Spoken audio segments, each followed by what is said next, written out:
Buenas tardes con todos, mi nombre es Milton González Vilches y hoy voy a tratar el tema con respecto a lo que es diagnóstico de informe psicológico basado en mi caso. Bueno, iniciando con ello, primero tenemos lo que es la tabla de contenidos. En ella vamos a encontrar lo que son los datos informativos, el motivo de consulta, antecedentes relevantes y diagnóstico diferencial.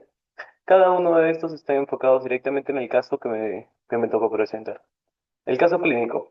Primero, lo que son los datos informativos. Conozcamos al paciente con las siglas de JJFT. Por motivo de confidencialidad no se le ha presentado lo que es el nombre completo. La edad es de 23 años. La instrucción es superior y completo, o sea que actualmente se encuentra en la universidad. Ocupación es estudiante, el centro de estudios es la Universidad Privada del Norte.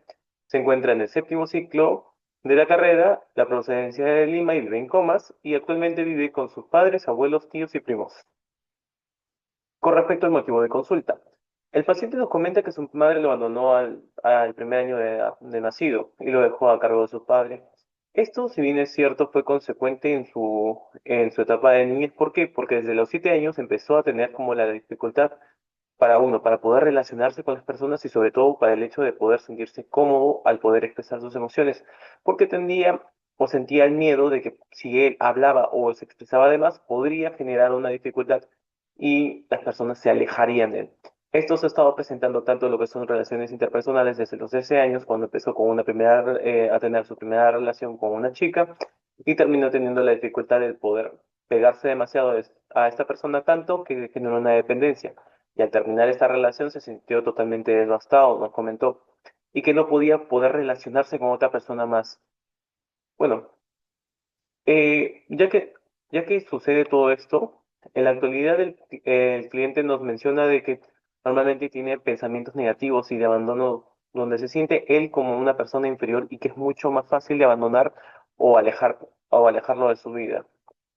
Con respecto a los antecedentes relevantes, encontramos de que el abandono de su madre al primer año de edad, pensamientos de abandono, donde textualmente él nos menciona de que nadie lo va a querer y que todos lo van a dejar. Miedo a relaciones personales como tanto amicales como las que son afectivas, o él normalmente nos presenta o nos comenta de que tiene miedo a que esas relaciones culminen de forma muy rápida o esporádica. Dificultades para poder comer. Actualmente ya no presenta tanto esa dificultad, pero sí se presentó años anteriores a esto porque sentía que su cuerpo no estaba acorde con su peso ideal y normalmente presentaba sentimientos de inferioridad por ello. Sufrió sobrepeso en la adolescencia y se siente seguro de su cuerpo. Actualmente se siente seguro de su cuerpo, pero ya tiene mayor control en lo que es los tiempos alimenticios. Presencia de rechazo al lado materno, ya que su madre lo busca ocasionalmente, pero el cliente prefiere no hablarla. Nos mencionó que en ocasiones la parte de la madre normalmente tiende a hablarle por redes sociales, pero el cliente siente de que no puede entablar una conversación directa con esta persona porque cree que ya no es fundamental para su vida. Con respecto al diagnóstico prescriptivo, el cliente nos menciona que tiene miedo a la pérdida de una persona. Puede ser por una separación o fallecimiento. También preocupación excesiva por no tener una relación estable. A esto se le suma preocupación de estar fuera de casa, la cual nos mencionó en la sesión que en base a la separación del vínculo maternal, esas ideas de preocupación también se hicieron visibles en sus relaciones personales, donde mantiene una preocupación persistente por no saber cómo se encuentran sus parejas. Todos estos sucesos se han manifestado desde los 7 años de edad hasta la actualidad, donde presenta 23 años. En base a los criterios mencionados, el diagnóstico presuntivo al cumplir tres criterios de trastorno de ansiedad por separación sería el F93, que es el trastorno de ansiedad por separación. ¿Cuáles son los criterios en base a los que nos vamos para poder dar este diagnóstico presuntivo? Primero, el hecho de al sentir miedo o angustia por la pérdida de una persona, ya fuese por una separación o fallecimiento, ya que normalmente tienden a estas personas que están diagnosticadas ya con el trastorno de ansiedad por separación, tienden a tener miedo o inseguridad obsesiva porque alguien simplemente desaparezca o los deje.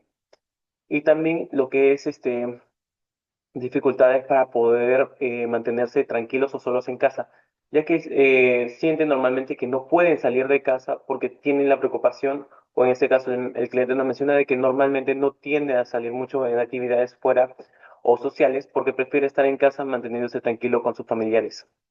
Y también la separación del vínculo maternal, quien es uno de los vínculos más importantes y resaltantes en lo que es la etapa tanto temprana como de adolescencia y adultez. Y al no presentarse esto, el cliente nos menciona de que tiene dificultades para poder relacionarse con las demás personas y sobre todo para poder sentirse cómodo y sin la dificultad o miedo de que estas personas se vayan a ir de su vida. Para concretar, uno de los criterios más, si bien es cierto, se basa de 6 meses a más en lo que son adultos para que se pueda diagnosticar ello, el cliente ya lo presenta desde los 7 años hasta la actualidad, que son 23 años. Un lapso muy extenso que hace que el cliente tenga esos ideas y pensamientos recurrentes. Bueno, con respecto a lo que es el diagnóstico diferencial, si bien es cierto, los criterios de trastorno de ansiedad por separación sugieren que una persona presenta preocupación excesiva ante la figura del apego por miedo a la separación, afectando su estado emocional, relaciones personales y pensamientos dependientes, síntomas similares a lo que es el trastorno de ansiedad generalizada, lo cual es interesante el saber ello.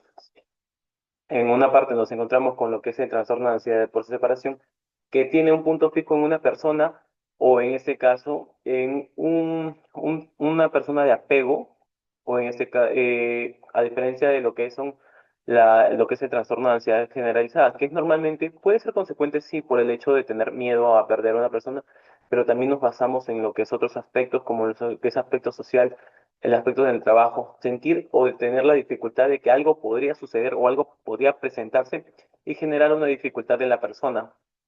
Si bien es cierto, el trastorno de ansiedad por separación también presenta esos mismos signos, normalmente siempre se va al hecho de tener una figura de apego directa, o sea, una persona en la que el cliente se mantiene pegado o se mantiene dependiente de esa persona y tiene miedo a perderla. De la misma forma puede suceder en el trastorno de ansiedad generalizada que encontremos a una persona y pueda ser dependiente de esta, pero no solo en este caso se basa en lo que es una persona o una figura de apego, sino también en las diferentes situaciones que podría presentarse. Y el miedo va a seguir siendo constante y va a ser muy recurrente en la persona cuando nos enfocamos en lo que es ansiedad de apego generalizada. Mientras que en lo que es el trastorno de ansiedad por separación se culmina con solo una persona en específico o con varias personas en específico, pero siendo personas de figura o en figura de apego. Finalizando con esto, bueno, eh, gracias a ello podemos tener el diagnóstico diferencial que tiene características tanto de lo que es el trastorno de ansiedad por separación y también encontramos características del trastorno de ansiedad generalizada que pueden ser compatibles, pero no significa que tengan el mismo diagnóstico, aunque sí podría presentarse una comorbilidad por ella. Bueno, eso sería todo de mi parte. Muchísimas gracias por su atención.